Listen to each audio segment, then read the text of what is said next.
All right, this is session 1 of 6 regarding Optionality-Pro.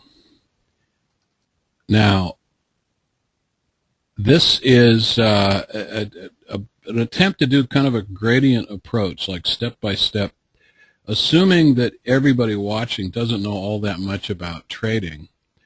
And the assumption is you know a little bit, otherwise you wouldn't be here. But in case you're a total beginner, I wanted to show you something. Training materials. If you actually bought the product, now we allowed some trials into this, into these sessions, but you have to own the product in order to have access to this particular page right here. I'm showing you. This is a web page, and yeah. www.garzwell.com/option/academy.htm. If you don't remember that, then just go to the main website, garzwell.com, and click on more info for the product, and you'll see a little login thing on the right. That'll take you to this academy.htm. Anyway, when you go to this page, you'll see these links on the left, and the webinar events, for example. Now see, it'll ask you to log in for the first time, which is what it's doing for me, and it'll remember your previous login. Login is the same as you log in on the product. Anyhow, these are all the links to register for each of these sessions. It's too late to do this one here because we're doing it now. And by the way, yes, I'm aware that they all say Tuesday. I'm going to fix that sometime soon, but the dates are correct. You can register for any one of these or all of them in advance. And here's the thing. If you're a total beginner, there's 3 sections here which are taken from our academy, which is the very, very basics of trading. It starts from scratch as if you know nothing. And there's all kinds of interesting written material. And then there's a video of the actual webinar given for that topic. Brokers might be of interest even to people who are not beginners, because one thing we have in the brokers section is a PDF file that has an in-depth analysis of all the popular brokers. And it'll give you the scoop on each one, like their commission rates, what kind of minimums they have, all that sort of thing. Very, very, very valuable information there. And then there's another section here. There's 3 sections for beginning. Now, for you guys attending these sessions or not, you'll see down here there's 6 links. If you click them, they will expand. And there's a video presentation. Now, when you click on it now, here's what it says. It says this video presentation is not yet available. Guess what? It's because we're doing it right now. But later on, either late this evening or sometime tomorrow, the recorded session will be accessible here. Same thing for this Thursdays, same thing for next week, etc., etc. Anyway, I thought I'd go over this page because people are constantly emailing me, Gar, how do I register? Gar, are you going to record the session? On and on and on. This is where you get that information.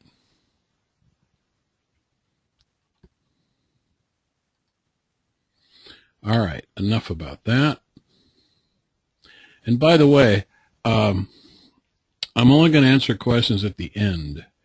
You can ask questions, type them in if you want, but I'm not going to address them until the very end, unless there's something really compelling.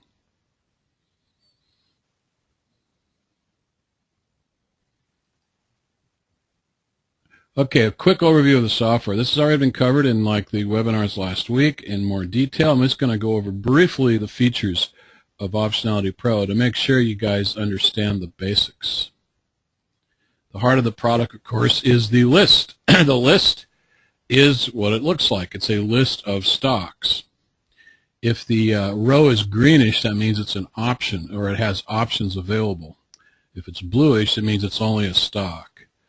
Now, the reason for that is because not all stocks are good option trades. In fact, very few stocks are good option trades. But that's going to be explained in detail in the last 2 sessions of this series. But for now, let's just say these are all stocks. So a little expanded list here. Now, the heart of this thing, of course, is the rating. That's what people really pay attention to, this stuff here. The rating is based on all kinds of calculations, which I covered briefly in the webinars last week. Let it suffice to say that the rating is a composite of all kinds of filters that have been back-tested like crazy that catch these stocks. And the rating you see is the probability. Well, it's not a probability. What it is, it's a track record. So this very top one here, which is SPXL. I think I'm only showing ETFs right now, just for fun. SPXL, the filter that found it for now, in its past track record for when that filter finds it, it has gained at least 83% of the time. That's what that 83 score means. Now, let me quickly show you, since we're on this list, let me show you live how I use the product. People ask me this all the time, like they'll say, Gar, if it says 80 or above, does that mean I'm supposed to buy it? You know, if I hear that question one more time, I'm going to scream. The answer is no, you have to do your own due diligence. Here's how I use the product. Here's the real Optionality Live, the scores as of the close of today. Notice that you get a chart. You see that chart for each one you click. What I do is I sort by score. And by the way, by sorting, I think the default is sorting by score. You can sort by anything. You can sort by volume change by clicking on the heading. See that? You can even sort by symbol if you want. But let's sort by score, which is usually what you want. And here's what I do. You click on there, and you see the chart, right? Little mini chart. And then I'll just page down with the down arrow. Boom, boom, boom, boom. And I just look at the chart briefly and see if anything jumps out. If something remotely looks interesting, then I'll zoom in on the chart. For example, when I was looking at that one, it looks very interesting. The reason it looked interesting to me, just in case you're curious, is because it's got this nice little hammer there. A hammer oftentimes means upside, but I digress because we can get into all that kind of analysis later. The point is I'm showing you how to use the product. The score is an indicator. The score is a narrowing the field for you. So you don't have to look at 2,000 stocks. Once you have the scores, it's up to you to figure out which ones look like that the risk is worth the reward. All right? So let's go back to the show. All right.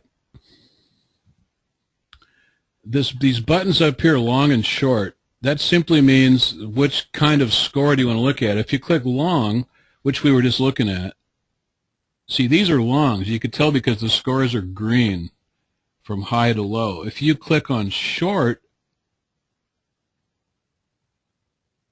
yeah, that's long, right? If you click on short, the scores show you the worst score. In other words, the most negative score from high to low, and they'll be red. So if somebody says, Gar, how come the scores are red? It's because you have short selected up there. You got it? Now, when you click on an optionable stock, up comes the list of options. It's called an option chain down there below, that green and the pink. If you click on one of those guys, that's an available option. And if you click on there, those are available put options. So the green is call options, the red is put options. If you want to then go ahead and trade that in the paper trader, you click paper trade option. Somebody today said, Gar, how do I use the paper trader? It's real complicated. You find the one that you're interested in and you click on paper trade option. And up comes the paper trader. I don't want to explain each of these guys here on the top because it's pretty self-explanatory. And we're going to get into options in more detail in the last two sessions. All right, now, if you click on a stock as opposed to a stock with an option, you can paper trade the stock because this has two paper traders. It's also got the the stock paper trader, just like it does in PowerScan. It's the same account.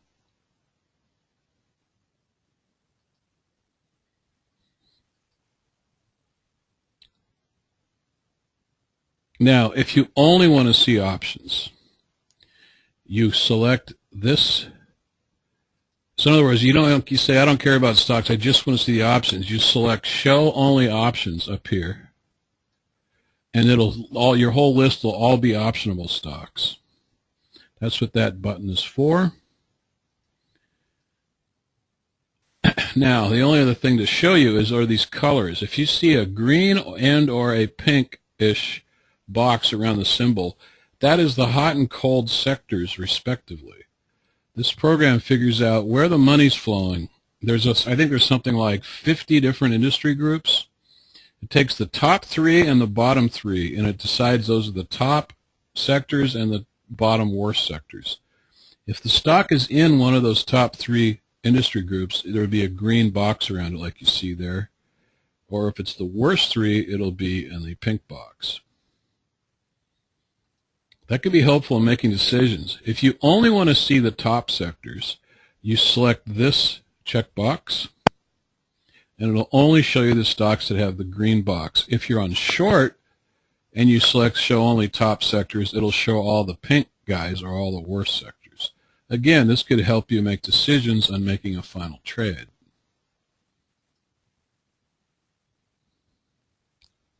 The last thing to mention, so I'm not going to cover every little nitpick feature tonight, but the last thing I mention is the traffic light, because if I don't, somebody's going to say, Gar, what's the traffic light for? The traffic light is just a rough indicator of market direction. If it's green, that means the market's uptrending, and if it's red, that means it's downtrending. If it's yellow, it means it's flat. Now, the trend is defined within the time period you have selected. See, right now I have 3 days selected. If you had 1 day selected, that light might change.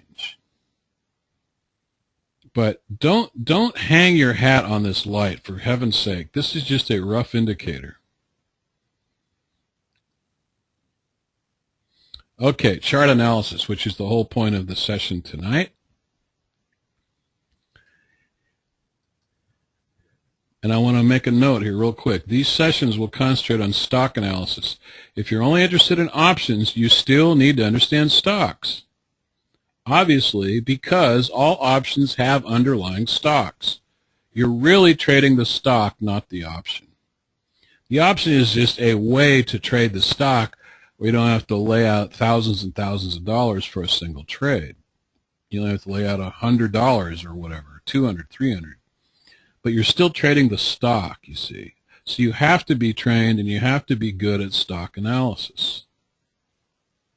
That's why we're going to cover so much of that during these sessions as opposed to options. And a quick side note on candlesticks. Now, all of you seasoned veteran traders know this stuff already, but some of you might not. And I want to quickly cover what a candlestick is all about. You see like a candlestick like yay. This is what you'll see all over the place on the charts. I want to quickly tell you what a candle means. This was invented, I think, by the Japanese many, many years ago. And the small wick, they call it, the thin line, indicates for this time period.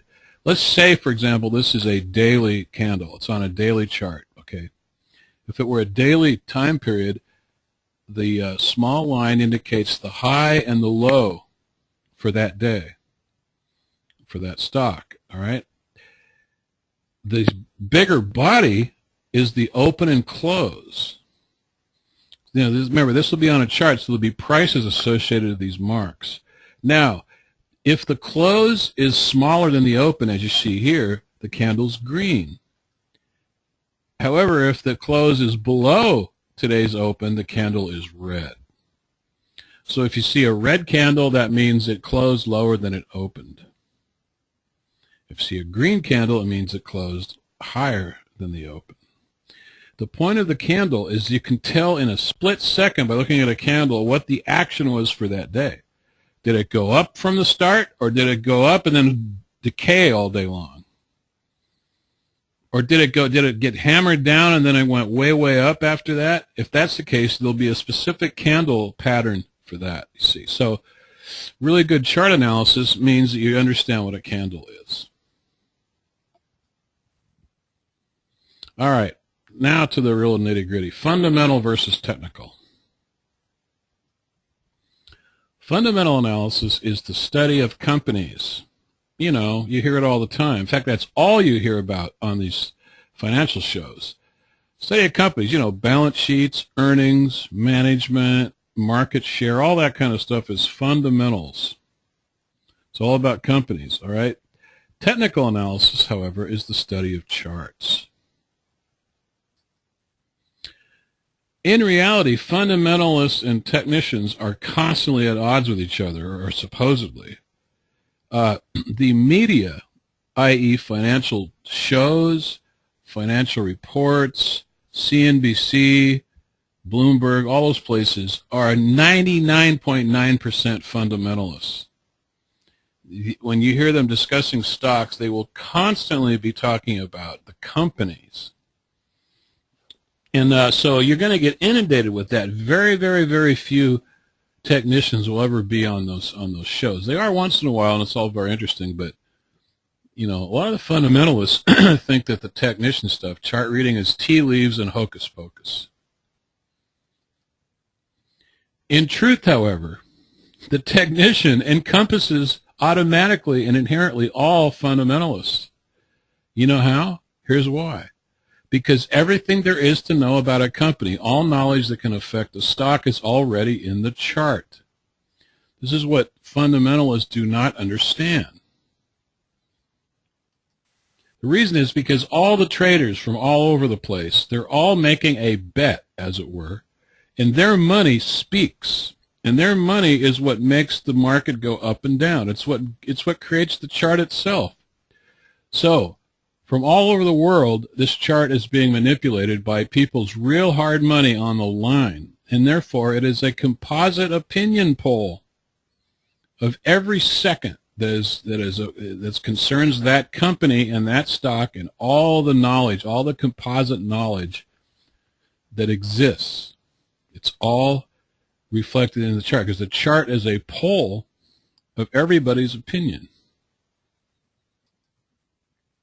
As a matter of fact, it's even a stronger opinion than just an opinion, because people are putting real money on the line, you see. That's why the chart is a super opinion poll of the masses. So the truth about technical analysis is there isn't anything known about a company that is not reflected in the charts. Nothing. Zip. You could say, Garver, what about inside information? Well, even that's in the chart, because if somebody has that kind of inside information and they're going to cheat on it, if they cheat on it, it's going to show up somehow. If they don't cheat on it, then it isn't known by anybody yet. So it doesn't matter, all right? There is nothing you could learn about a company that isn't already known by thousands of people. I cannot emphasize this enough. I laugh sometimes when I see forums that go on and on about some kind of fundamentals. Well, you know, Netflix is the wave of the future. This is their earnings are blah blah blah. And I go, no. Whatever Netflix is or isn't, it's already in the chart right now. There's nothing you could tell me that I can't see in the chart. Therefore, you compared to the chart is stupid. You don't know anything. I laugh when I hear guys on these financial shows, and they'll say, well, in our opinion, you know, Intel is undervalued, and it's a buying opportunity. Okay, what's wrong with that statement?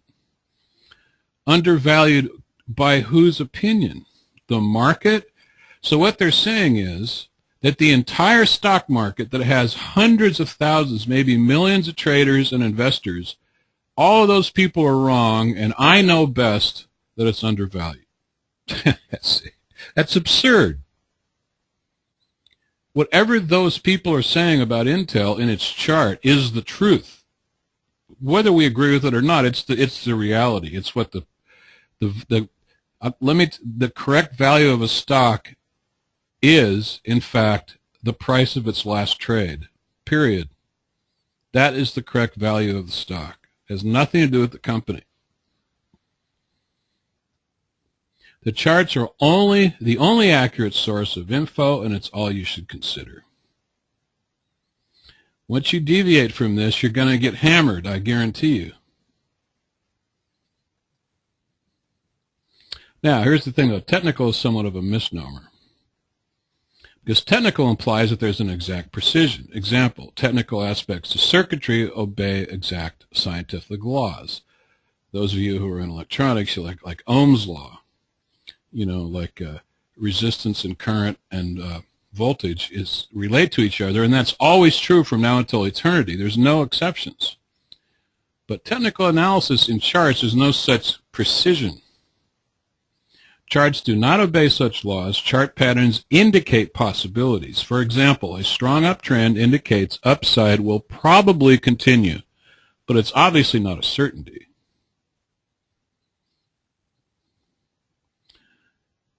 It's really called technical analysis to distinguish it from fundamental analysis. All right, a better name perhaps would be indicator analysis, because charts can indicate possibilities. Maybe this is why we call the patterns indicators. Okay, here's an example of chart reading. I'm going to give you a real simple, it's actually more complicated than this, but this is a simple example. Let's take this chart here.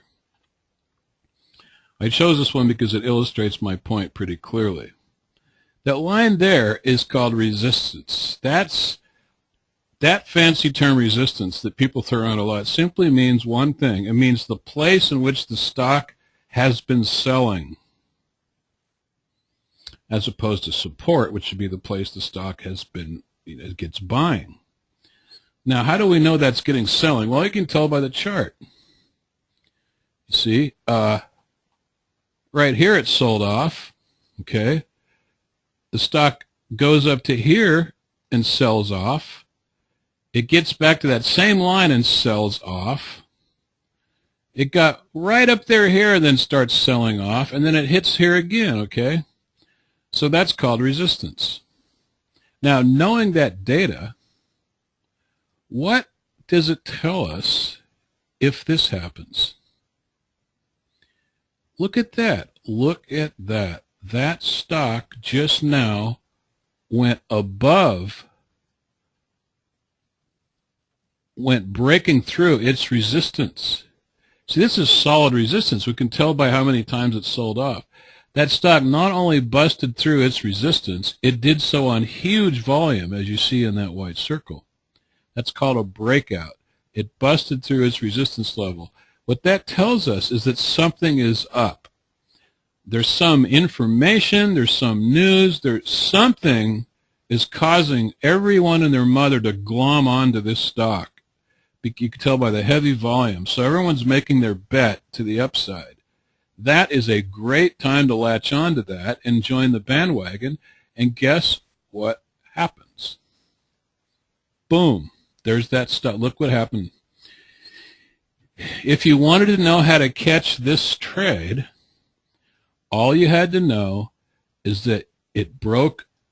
God, I hate this pen flies around all over the place. It broke that resistance line, and it did so on huge volume, and that you can almost take to the bank.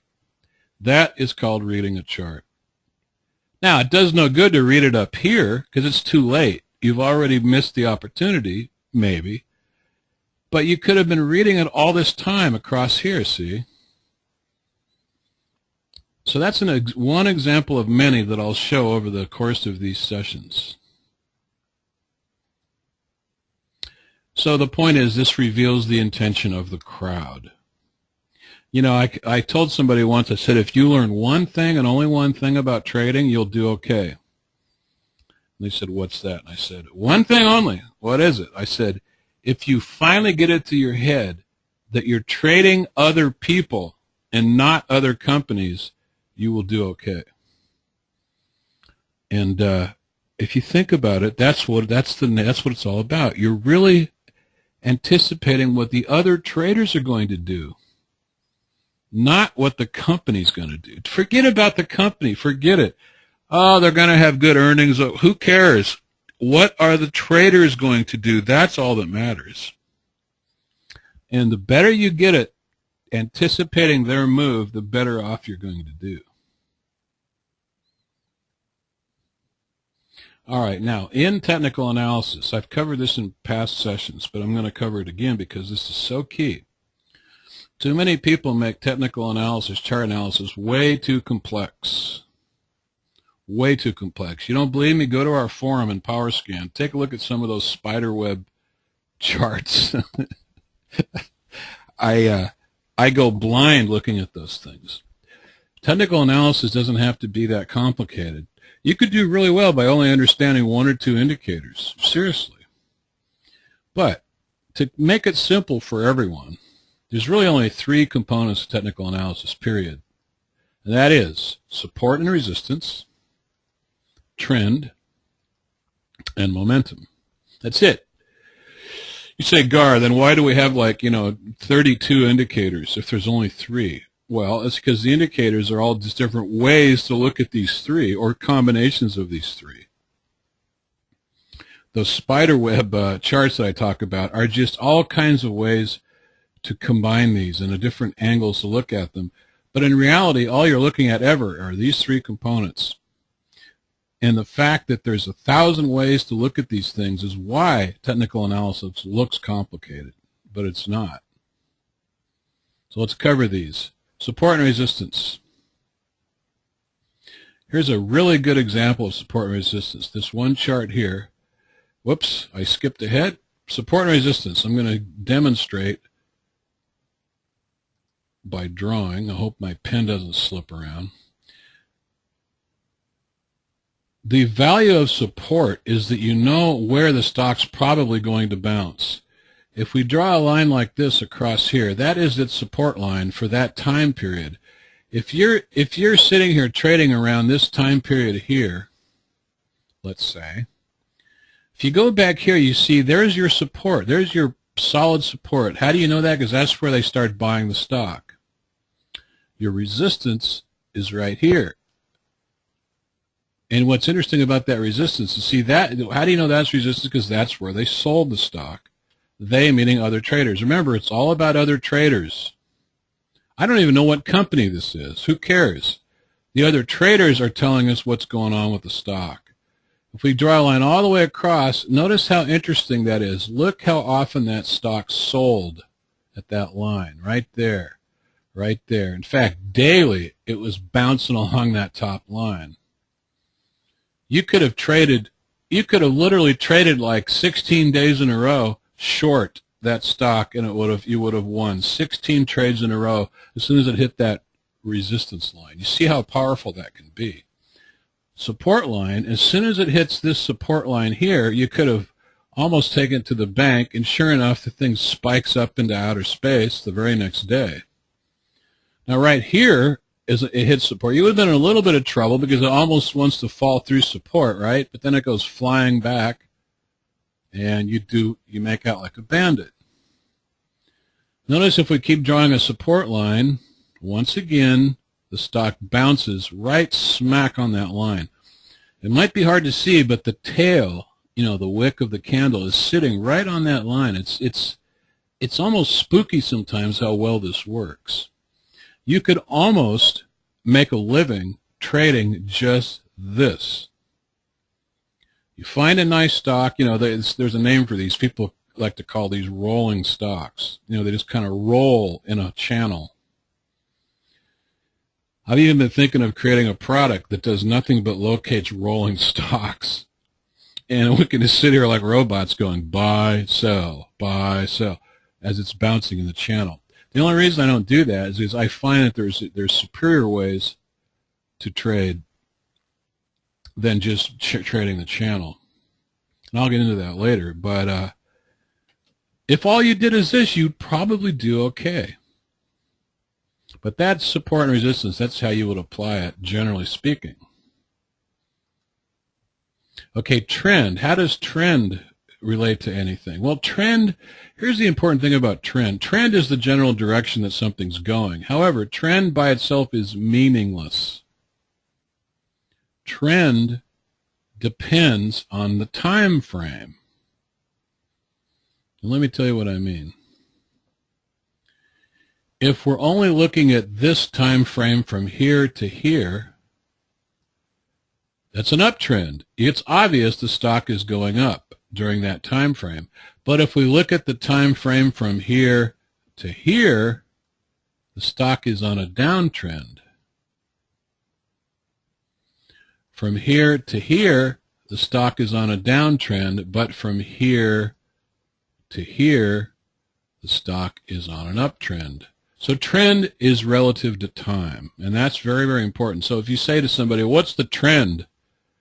There's no answer to that question. You got to ask, well, what time period are you talking about? You're talking about today? Talking about in the last 10 minutes? And by the way, on the optionality, that's why that traffic light is in relationship to the time frame that you pick. That's exactly why. Because it doesn't know the trend unless you specify what time you're looking at. Anyhow, that's the general meaning of trend. It's in relationship to time. Now, momentum is really just trend plus volume. That's a real simple way to explain it. Momentum is a bandwagon, everybody and their mother glomming onto the stock phenomenon. Momentum is a term traders like to use, which means the stock is flying in one direction or another, upward momentum or downward momentum. I kept the same chart because there's a really beautiful example of momentum here, which is right here. See, the trend is obviously, the trend is obviously up steeply, but the difference is the volume is heavy. If you look at the volume all across here, it is double what the normal volume is back here. That indicates strong momentum. Volume plus trend is momentum. And as a very general rule, there are exceptions, but as a general rule, you almost can't go wrong playing momentum. Today, those of you who are watching, the GARS Gold, it's a really rough day as far as finding anything worth trading. The only one I liked was one that was showing momentum, and it was a breakout momentum, and sure enough, it gained a good solid % during the day. It's the only one I liked. But so momentum you can almost take to the bank if it has the right pattern set up. Okay, all technical analysis is composed of one or more of these three components: support, resistance, trend, and momentum, and or relationship between these three. I cannot pound this home enough. And the reason I keep pounding on it is because I want everyone to understand how simple this stuff really is. They get all confused with all these filters and all the umpteen indicators, and they look at these spiderweb charts and they go, oh my God, I don't understand. How am I supposed to figure out? No, just remember these things I'm talking about, these three components. You should get to the point where you don't even need to turn on an indicator hardly ever. You can just look at the chart and like a musician or can read music and go, that one is a good trade. That's how good you should get at this. Okay, applying the three components. It's all good and well to understand what those are, but how do you apply these? Well, I already showed you one way, a couple ways. Let me show you a few more. Well, I showed you support and resistance. And we'll do another one here. Here's another chart. The two ways to apply support and resistance. One is channeling, like I said. You see, this is a beautiful channeling stock. Like clockwork, it bounces off of that. You could have taken that to the bank every time it hits that line. Literally. I mean, literally. There's even a little tiny one here. Hits that line, and the very next day it goes up like a pretty good %. Of course, this one here is beautiful. You see what I'm getting at here. And even if you like to short sell, there's your resistance, right? You could take that to the bank. You might have been a little scared right here because that thing really flies above its resistance real quick, but it comes snapping back and then it crashes. But yeah, you could have gone short there. You could have gone short there, etc. So that's one way to apply support and resistance. But the other way is not as obvious, but I did show you this one earlier, and that is the breakout. This is the other way, and that's when it does not obey the channel. That's actually significant. You see, our old resistance was right here. How do I know that? Cool. Well, because the stock is selling off at that level over here, and it's sold off here again. So that's solid resistance. So it gets here, right? If you, this is one, by the way, this is one of the problems with just channeling, is you're going to be wrong eventually. Because if you were to go short right here and channel that stock, look what happens. Boom. It busts through its resistance level, and then you're toast. You see that? But here's what's interesting. That breakout through that resistance level by itself is a pattern that you can lock into. Because the fact that it, not only did it bust through that resistance line, it did so on heavy volume. And that stock went up for 2 days in a row by a huge, huge percent. It looks like about, 5% in a couple days. If that were an options trade, that could have been a 200%er. And then it kind of hovers up here for a while. By the way, a quick side note. When something breaks through its resistance and holds there for a bit, that becomes the new support. You see that? There's your there's your old resistance, and once it breaks through and it trades there for a while, that's now support. Look at that. Support. Voila. Here again, you could have channeled over and over and over. Now, if that stock breaks through like that, that's called a breakdown. That's the opposite of breakout. That means it's crashing through its support level, in which case that'd be a good short or put option. Oh yeah, see, I drew that line for you. There's your solid support and your solid resistance. Trend. How do you apply trend? Well, the simplest way, of course, say, well, this in your time period, it's an uptrend, so buy it, ride the wave. Well, that's kind of works, but not always. A better way to play trend is to play it when it starts. How do you know when it starts? Well, there's two ways. One is called the trend anomaly. That's what I call it. Okay, let's say this stock is going up pretty much straight line trend, right? Boom, boom, boom, boom. It's going up and up and up. All of a sudden, it does that. Now, one of two things are going to happen. Either that thing's reversing its trend, it's going to crash even further, or it's going to revert back to its trend line, which it usually does. I call that a trend anomaly because it wants to trend up like this, right? The anomaly is that it momentarily fell. But when you have an anomaly, it will tend to fill itself and revert to the mean. That is a very common but simple technique, is you just jump on the trend anomaly and ride it back to its mean.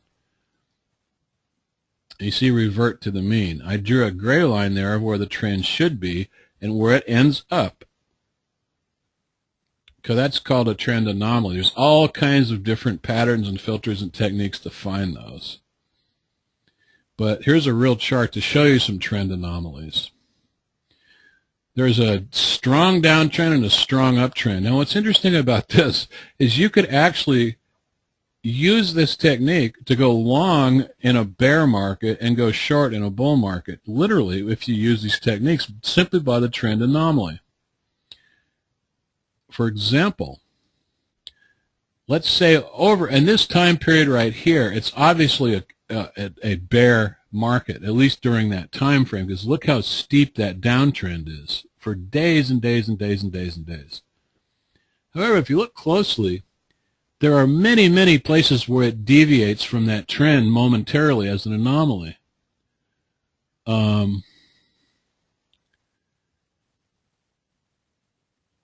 Let me see if I can give a better example. I probably have that white line on the wrong place for that. If you drew the line on the top of the trend, I can't draw that very straight, but you can see what I'm trying to do. If you let me clear this up. If you were to look at the top of that trend,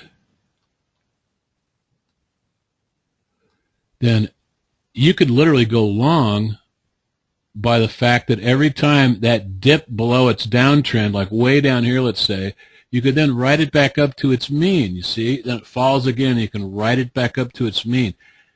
I'm not saying you trade this way, but you could theoretically trade a downtrend long and make money. You see what I'm saying is on the sawtooth. So if the trend is going down like that, you simply buy on the anomaly points, you see? You buy here, you buy here. You write it up. And as soon as it hits its mean, which is there, you sell. You could theoretically trade that way, and I've done that before. Remember in the old great bear market back in 2000 to 2002, I gave out trades where there were nothing but that. We never went short on a single stock, and yet we all did really, really well trading this method. Because bargain hunters come in and they go, oh, it's a buying opportunity, and they drive it up, but it stays to its trend, and so it reverts to its mean. Very interesting. Now, the uptrend is the same thing. You could wait till it hits its mean. You could wait till it reverts. You could wait for an anomaly. See, right here is an anomaly. Right here it's gone up way too high, so you'd probably want to sell there. And it falls back to its mean, and that's where you want to rebuy it. And then it goes way above its as an anomaly, and then you want to sell there. And every time it hits its mean, you could buy it again theoretically. Now check this out. Right here, it crashes through its mean in a big way, and that's when you go short because that's a trend reversal.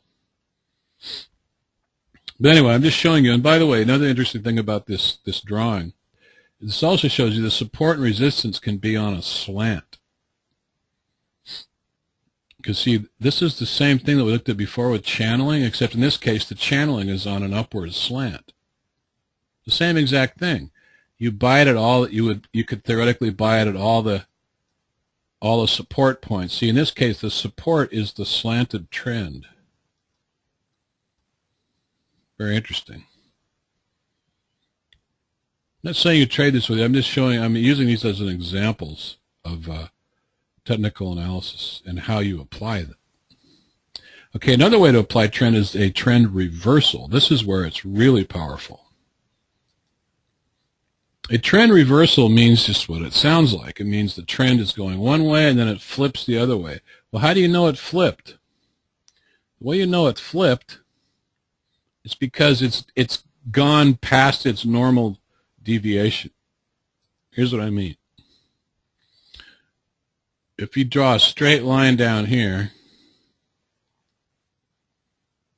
that's not very straight, but you know, as soon as the stock busts convincingly out of that trend line, it is called a reversal. Right here is where it busts out of that line. You see that? So if the stock's supposed to trade on that line and it's trading like this, okay? All of a sudden it goes like that. Voila, there's your trend reversal right there. Another name for that is the V bottom.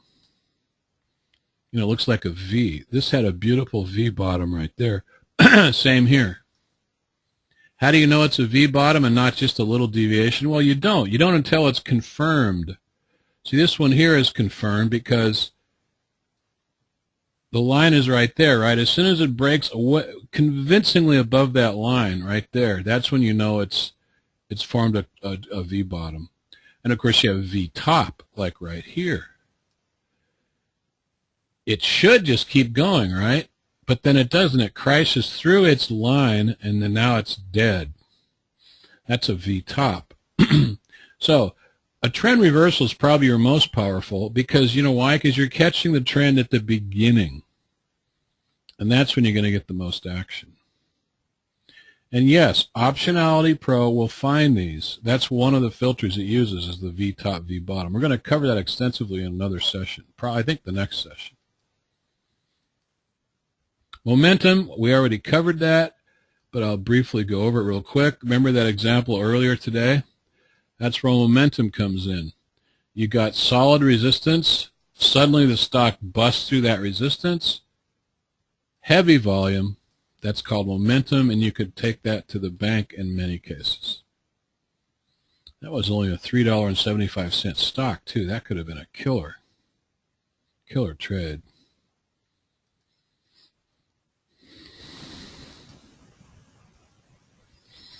Okay. Now, Optionality-Pro uses all these principles that I just described.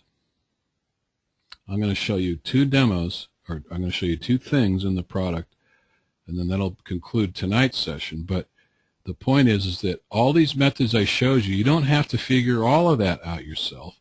You just have to observe it and notice it, because Optionality-Pro uses filters constantly to look for these very things that I'm showing you. And as soon as it finds one, it knows how well that stock performs under those circumstances. That's the beauty of the product. The score that you see is the track record for that specific stock, because not all stocks perform the same way when these different patterns hit. I'll tell you what I'm talking about. These filters. Every one of these filters are being applied to every stock at every second of the day. And when it finds a stock, it then looks at a table and says, how well has that stock performed when that filter has found it in the recent past? And the frequency of how well it performed is how it comes up with the score. That's not a magical fortune teller. That is a track record of how well that stock has done in the past with that same pattern. So let's look at INFA, for example. It's got a score of 90, which is pretty good. If you click on its chart, it has a filter that found it called Back to the Future. Back to the Future is, guess what Back to the Future is using? It's using that trend anomaly that I was just speaking of. Remember, a stock is trending in a certain direction, then it momentarily deviates, but 9 times out of 10 it wants to revert back to its mean. That's what Back to the Future does. It looks for that phenomenon, because it's telling me that right now. It says right here, Back to the Future. By the way, this product is used for education. You can study this stuff just by going through these charts. It'll tell you. It's information on a silver platter. But it says Back to the Future for swing trading, stocks that are uptrending on a daily chart but have pulled back. See that? And if we look closely at the chart, we can see that that's probably true. Yeah, it's perfectly true. Okay, let's see if I can, let me get rid of some of these indicators. I don't want to confuse everybody with spider webs. All right, let's see how true that is. Let me see if I can zoom in more. Yeah, it's totally true. Check it out. What is your trend? I'm going to draw a line. There's your trend. Look how beautiful that is. Look how, you see how when that stock hit the trend before? See there, when it hit here, it bounced. And when it hit here, it bounced. And guess what? It's hitting here again. Now, what it's telling you is, now listen to you guys, this doesn't mean you're supposed to buy the stupid stock. What it means is, it means you got to take a look at it. Personally, I wouldn't buy that stock until it convinced me that it was going to reverse. In other words, you want a confirmation, just even a little one, right? But I'm going to get into more nitpick details like that in later sessions when we get into actual picking a trade. But it's a pretty good guess, because look how often it reverted from its mean in the past. Let's zoom out here. Look at this. This is real interesting. Look at this trend here. A slight uptrend, right? Look how many times that stock bounced. It bounced 1, 2, 3, 4, 5, 6, 7, 8. 8 times it bounced off that line. And I can't even visually see one time where it failed to bounce upwards. Oh, yes, I do, right here. Duh. Yeah, the only time it failed was right here, because it crashed through and didn't make it. But all the other times it worked beautifully. In fact, you can even go farther back than that. It worked over here as well. The line just continued right there. See, it worked right there. The point is that 90 score that we saw means that this pattern, which is the reversion to the mean pattern in a filter called Back to the Future, this stock has gained 90% of the time that pattern has hit. I don't know. That's pretty good odds to me. And that's what it's telling you. That's all that it's telling you, by the way. It is not a buy signal. I'm not going to answer anybody's question if they say, Gar, does a 90 mean I should buy? Is that a buy signal? The answer, no. It has done well in a pass signal. You have to examine it, take a look at it. There's other factors, besides these signals. Like if I saw this stock tomorrow and it was that exact pattern and the Dow was cranking lower and it was minus 200, I wouldn't trade that because the market forces are going to sink the Titanic. So there's other factors you got to take in consideration. There's two people I've talked to in the last couple of weeks who said, two different people, they both said the same thing. I tried your product, I bought 2 stocks, and they both lost. So I don't think it works. All right. What are you supposed to say to that? Well, okay. Remember, if it's got a 90, remember it's got a 10% chance that it's going to fail, Don't forget that. But the idea is you want a high percentage of winners.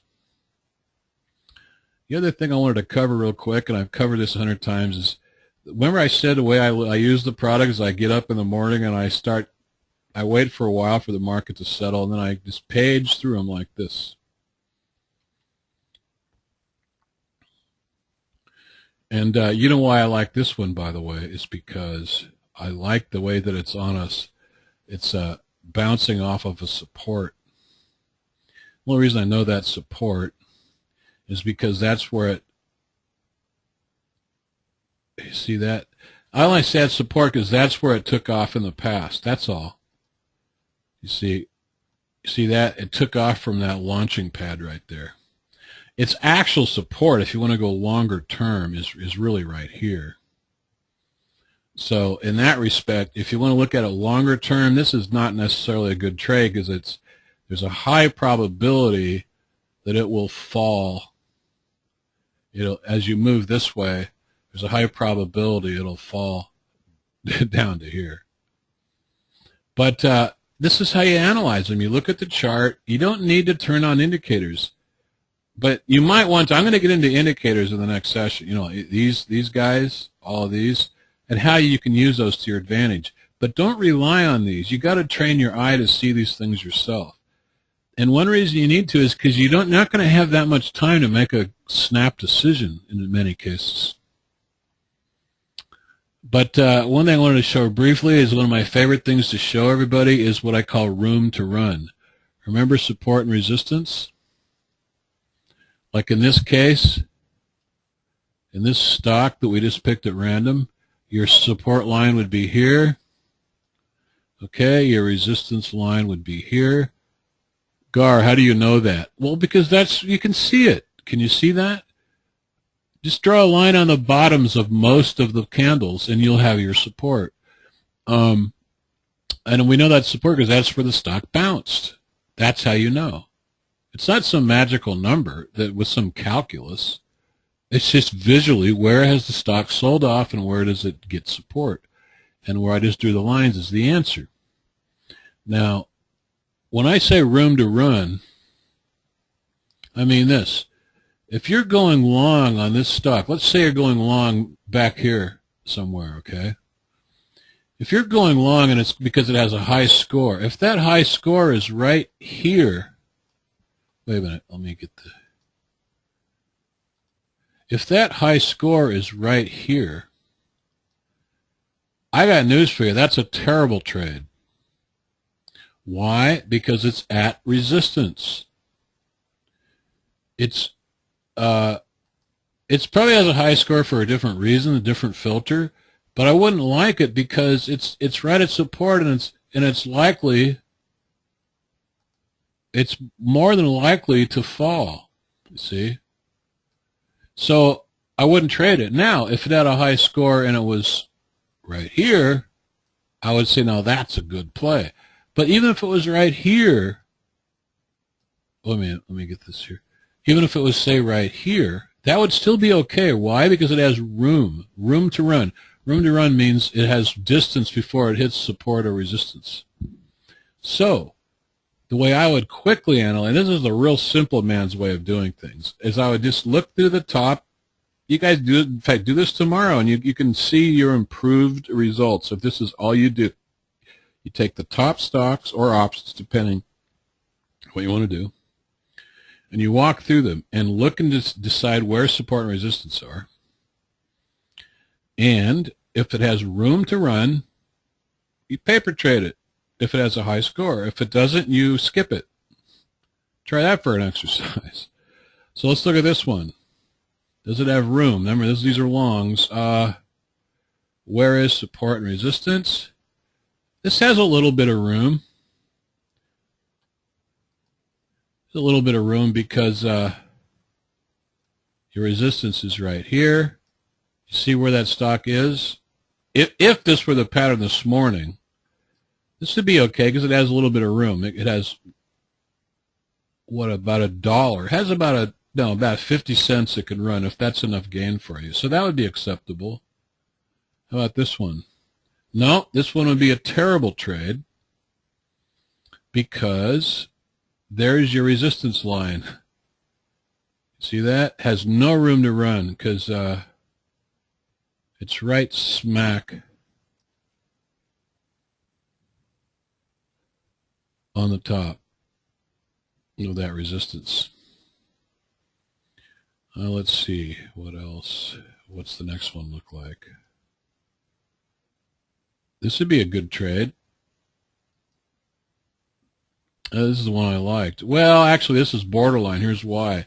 Because if you're only looking at this time period, that's a really nice trade because it has lots of room to run.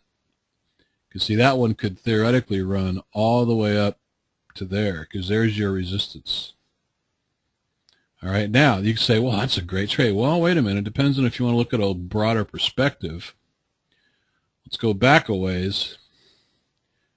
If you go back a ways, your resistance could be, I'm not certain, but it could be right here. Why? Well, two reasons. One is way back there, that's where it used to sell off. But here's a more important reason. Remember, one of the oldest rules in the technical analysis book is old support becomes resistance and old resistance becomes support. This used to be support right here. Right here used to be support. But guess what? The stock fell through support. Now that becomes new resistance. So technically, these are little subtle points. And this is where it counts when you really got to break that tie. The truth is that your real resistance line is right there. So this stock actually doesn't have all that much room to run. It has a little bit, but not a whole lot. You see, you get the idea. I'm going to go one more, and then we can call it good.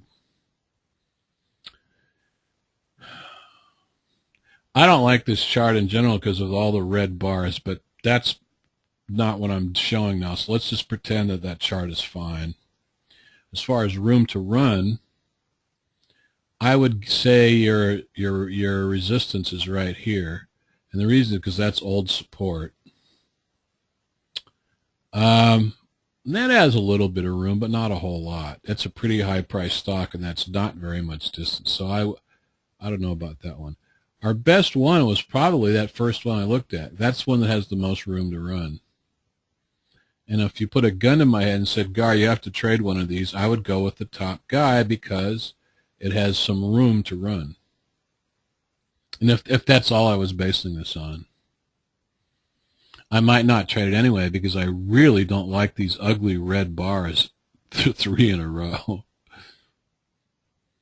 But then again, every time that stock, see, now I'm kind of deviating, digressing, but I just wanted to point that out. Every time this stock has had 3 red bars in the past, it rallied. You see that? So the other thing we're going to cover in a later session is a lot of times the way you can make your choices, see what the stock's done before. Look for other places in the chart where it's had the same pattern and see what it did. Because these stocks tend to repeat and repeat and repeat and repeat.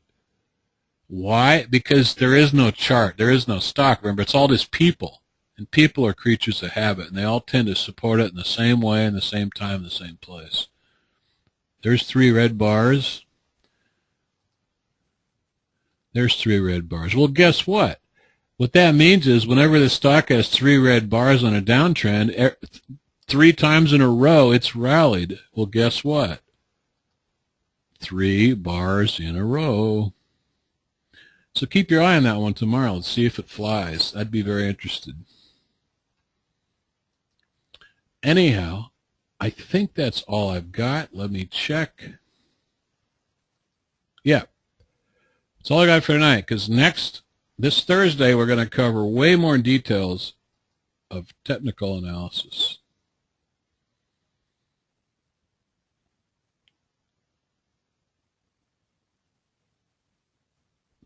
Okay, we have time for any questions anybody has. I got one already, which is quite long. Let me see if I can read it. It's from Mike. He says, I totally get speculating on the speculators.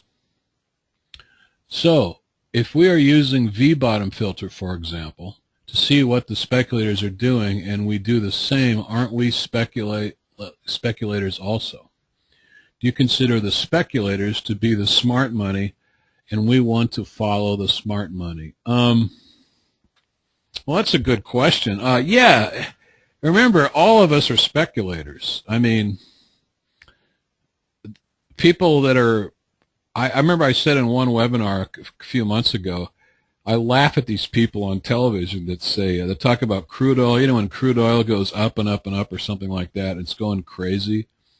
And these people on these shows go, oh, well, that's just controlled by speculators. And I'm thinking, yeah, well, duh. That's how all of this stuff is controlled. I mean, speculation means that you're placing a bet on the future. That's all it ever meant. And when anybody buys a stock, even if they're a long-term investor, they're speculating. They're making a bet that it's going to be worth more in the future. Obviously, or they wouldn't invest. Okay, so any one of us putting money on the line, we're speculating. The difference is that if we're little peons following the big money, we're speculating on the speculators. So in other words, we're speculating on them ramping the stock up.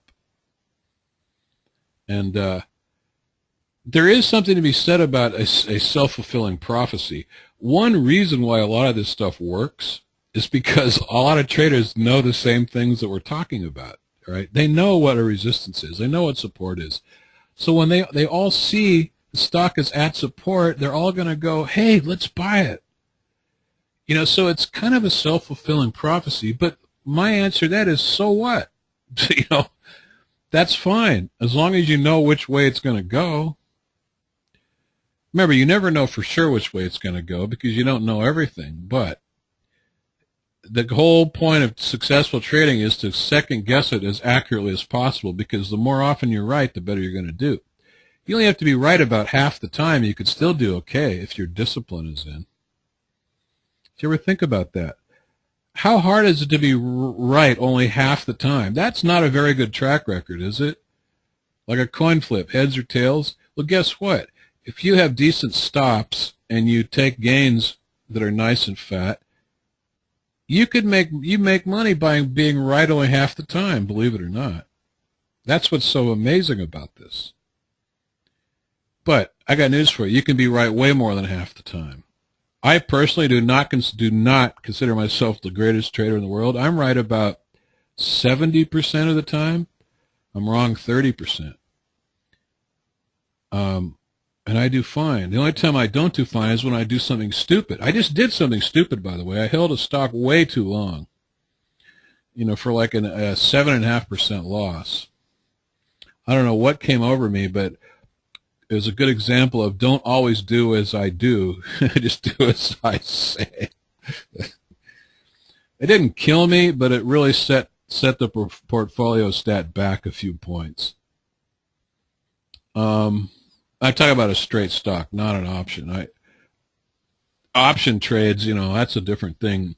I've lost 100% on some of those and still came out okay, but that's for a different session. Would you clarify traffic lights and red, green, plus and minus arrows? Yeah, okay. Look, the traffic light, like I said, is a rough indicator. Rough. Don't hang your hat on it, please.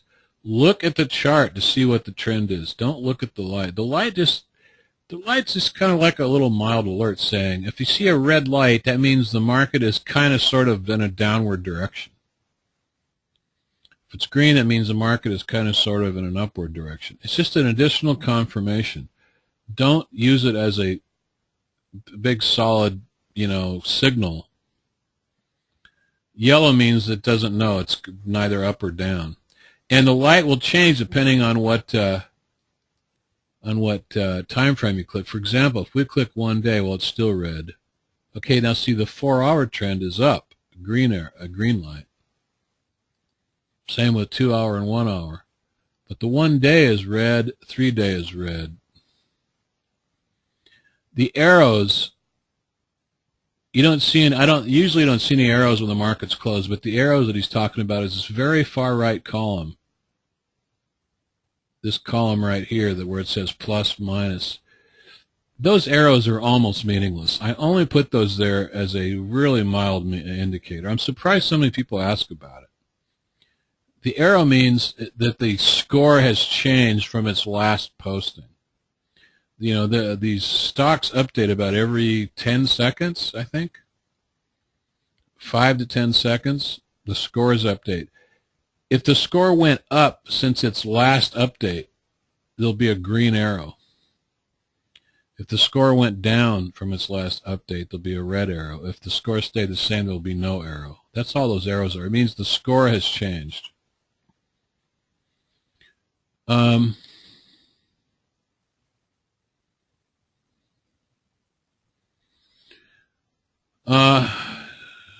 Ken says, I tried GT Pro on free trial, then bought it yesterday. When it started, it says, update, can't get the update. Okay, I knew that was going to happen. I think what you're saying is it keeps telling you need to update, right? That means you're not running the right version. GT Pro was a product we don't support anymore, and to update, you go to Optionality-Pro, 2 different product names. So what I'm guessing is you're updating, you might be updating to Optionality-Pro, but you're still running the old GT Pro. If you installed Optionality-Pro, you're going to have two different apps on your computer. One of them will say Optionality-Pro, and one of them will say GT Pro or something like that. My guess is that you're running the wrong one, and that's why it keeps telling you there's an update. That's the best answer I can give right now. If you still have trouble, then send an email to me. You can go to our site. It'll say contact us, and we'll debug it further. But this happens every time we change a product, and it drives me crazy. Can we watch a recording of this session? I need to go over room to run part after drawing my support and resistance lines. Now I will know if I have room to run. Yeah, you'll know if you have room to run. You should practice mentally seeing those lines, by the way. But you can use the drawing tools if you want, if that makes it easier. Yeah, these will be recorded. Look, like I said, if you go to this web page I'm showing right here,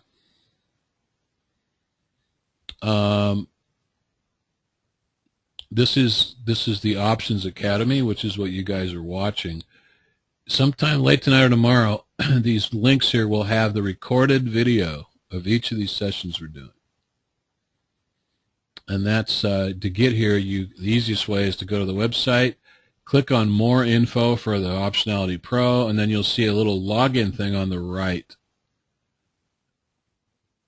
Now, here's the thing, though. You cannot access this page as a trial. You have to have bought the product.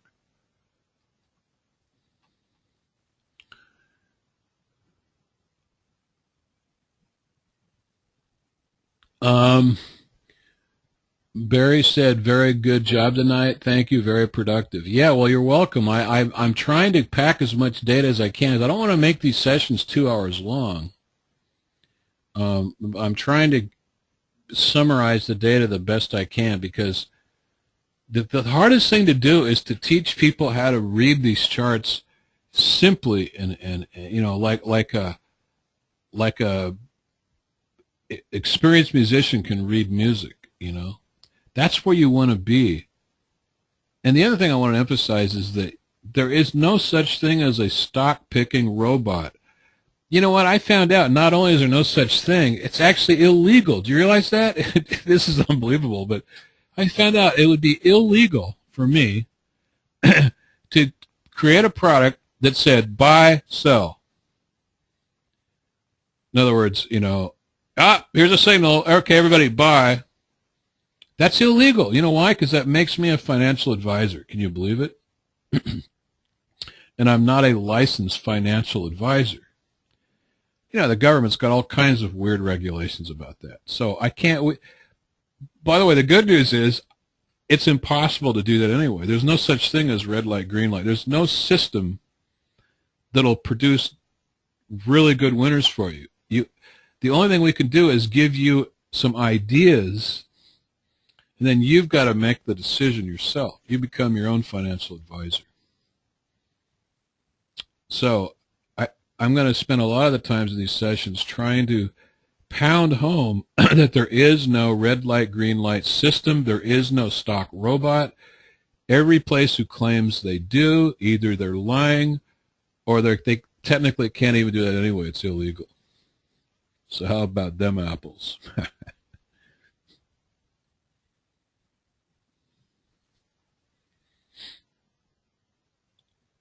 What does percent gain mean? Are you serious about that question? Somebody asked, what does percent gain mean? You mean the column?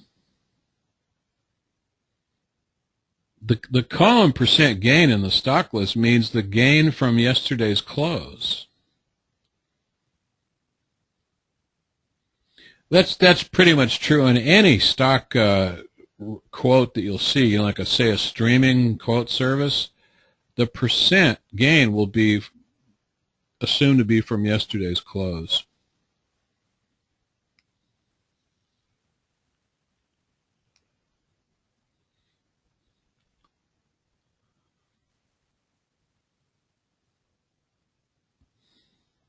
Oh yeah, by the way, somebody mentioned HFT, high frequency trading. You know, that I guess you could say is the closest thing to a stock robot. There's a difference there though. It's very different for me to write my own program to make my own trades, you see. I might be able to do that. If I had enough money and I could have this cranking on little shaving pennies off of the stock fluctuations, I might be able to do that. But it's illegal for me to give those out to other people and say, okay, buy this now. That's illegal because then I'm giving them financial advice. I mean, I think it's absurd, but that's the way the law states. But I could do it for myself, and nobody's going to be, you know, I'm not going to get in trouble. And by the way, that's why I will not, in Gars Gold, I will never say, okay, everybody, buy this stock. I can't do that. I can only say I am going to trade this one. You can get into it if you want, or you don't have to. I mean, I cannot give out hard advice. It's like not allowed, and we're not going to get in trouble here.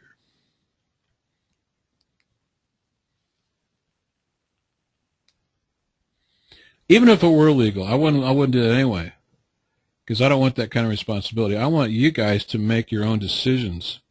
Look, if you would have followed me blindly, unconditionally, you'd be behind this week, because I had that big fat loser in the stock portfolio, that MCP, I think it was. I stupidly let it go way beyond a point I should have dumped it. It was an error. So you don't want to always follow me, see?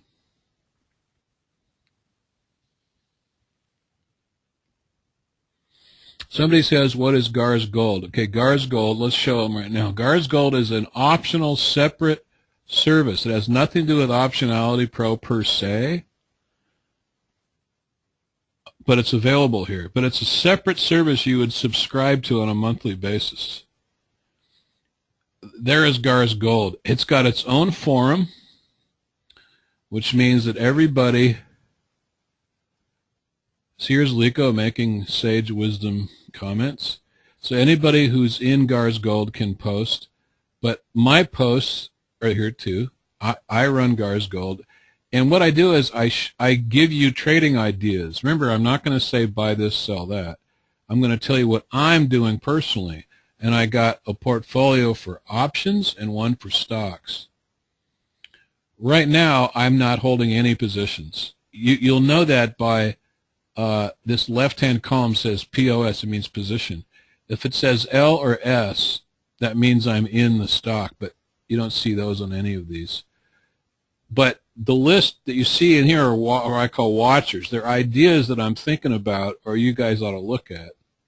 Sometimes I'll post little educational material, and you can look at the model portfolio. In other words, the record of all the trades that I did. And this one goes back to like last November. Here's my big hit. Oh, ouch, 9%. Oh, my God, that's ugly.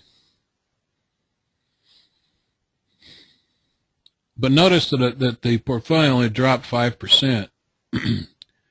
That's because I would never, because if you go all in, of course, that's a suicide play, and I don't do that. That's why it only dropped 5%, only. The options portfolio looks like yay.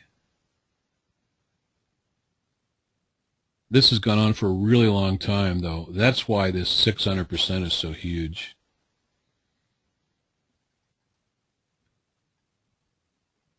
I haven't done any option trades since Thursday? No, Wednesday. Oh, ye gads. I haven't liked anything. Everything's been ugly. But anyway, I'm digressing. That's what GARS Gold is. Now, the next question will be, how much is it? Well, go to our website, go to products, go to our site, click on the products tab, and you'll see GARS Gold somewhere there. Click on that, and it'll give you all the whole price breakdown. It's cheaper the more months you buy. And by the way, the reason we came out with GARS Gold is because I've had this ancient debate with business people on whether or not we should be charging a monthly fee for these products. And I'm always the one that says, no way, Jose, am I charging a monthly fee. And the business guys say, you're crazy. That's ongoing revenue. You're killing yourself, blah, blah, blah. Both of us have a point. So what I decided to do, the compromise, is that we'll have our products, our hard software products, be one-time fees, and any optional service that's in addition to that will be a monthly. So that's the compromise.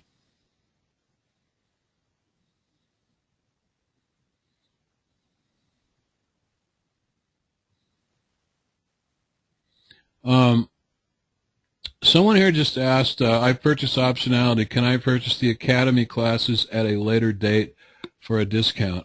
Yes, but that'd have to be a special deal.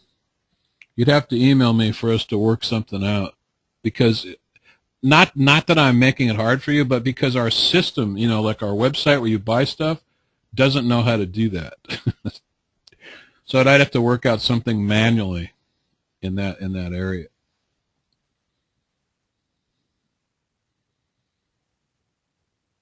That's the answer to that. Okay, let's see. What another question here. What is your recommended settings for chart assessment, say, looking at support and resistance? Well, it depends on what indicator you're talking about. As far as support and resistance, I don't usually use that indicator on the chart, but if I did, The answer to that is depending on how far back you want to go. Because let's look at one real quick here.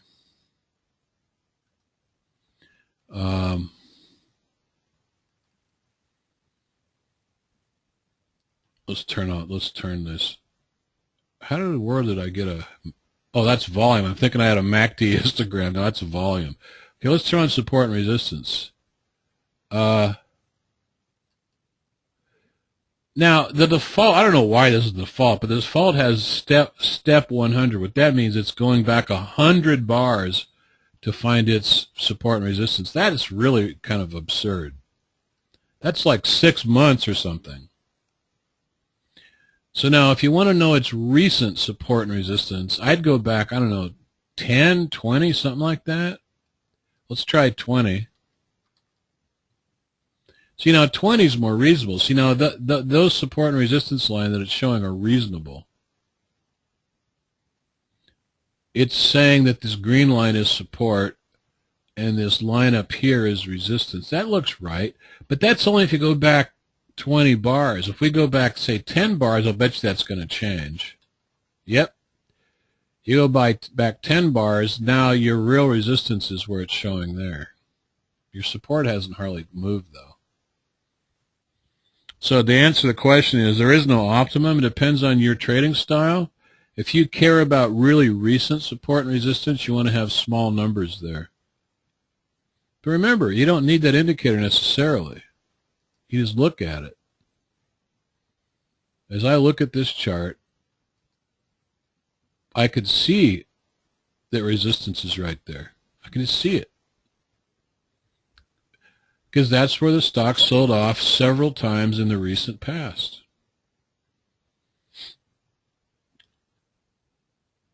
And I hope that answers the question. Are there any other questions?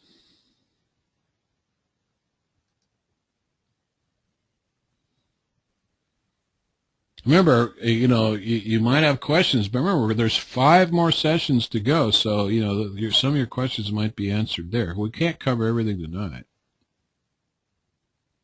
Tonight I wanted to give a brief overview of the product itself, because there's a lot of new people here. There's a lot of people. There's even trial people here. So I really wanted to cover the basics. And then I wanted to cover the theory of chart analysis, why it works, and the simple way to look at it. But then next, on Thursday, we'll get a little more details on the indicators.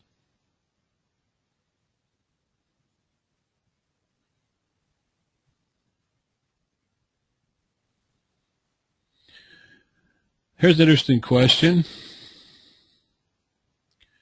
What does it mean when a high-scoring stock trips 2 or more filters? That's a good question. I'll tell you why, because I actually don't know the exact answer to that.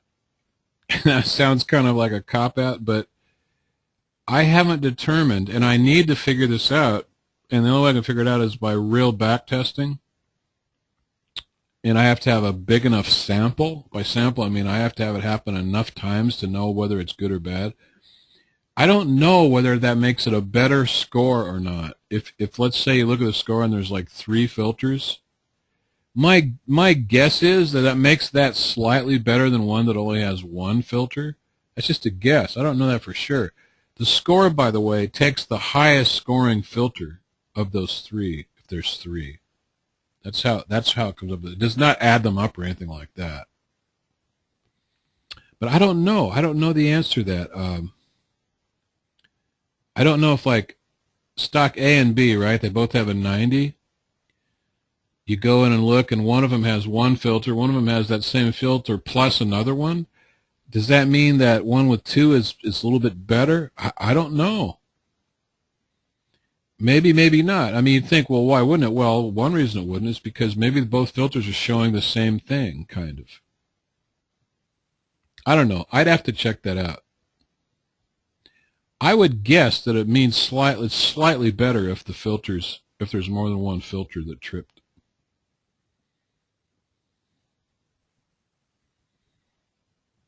Yeah, the same person's made a comment. Maybe that the 2 filters are very close related. Yeah, that would be my guess. They usually are.